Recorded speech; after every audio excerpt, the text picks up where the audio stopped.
நீ சுயநல எண்ணம் விடுத்து பொதுநல எண்ணம் கொண்டிருந்தால் இன்று நீயும் போற்றப்பட்டிருப்பாய். ஜனனத்தின் போதே உன்னில் குடிகொண்ட திவ்யத்துவம் இந்த அகிலத்திற்கு ஒருவேளை பயன்பட்டிருக்குமேயானால் எண்ணற்ற ஜீவராசிகள் ஆனந்தம் அடைந்திருக்கும். திவ்யத்துவம் பொருந்திய உன்னில் குடிகொண்டது மா வீரமுமாகும், மனதை வாட்டும் வேதனை தீயுமாகும். ஆனால் நீ உனது மனதை பொதுநலத்திற்கு அர்ப்பணிக்கவில்லை. அதர்மத்தின் மறு உருவமான துரியனிடம் நீ உன்னை சமர்ப்பித்தாய்.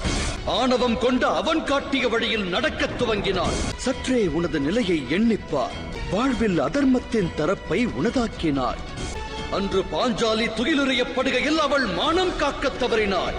ஈன்று தாயின் வேதனையையும் அறிய தவறிவிட்டாய். உன் சகோதரருக்கு பிறந்த 2 புத்திரர்களை நீ மண்ணில் சாய்த்தாய். இன்று நீ தர்ம வழியிலிருந்து தவறி கற்ற வித்யையை மறந்து வாழ்வின் சந்தோஷத்தை இழந்து உடன் பிறந்த அனுஜன் கரம் கொண்டு மடிய காத்து நிற்கிறார்.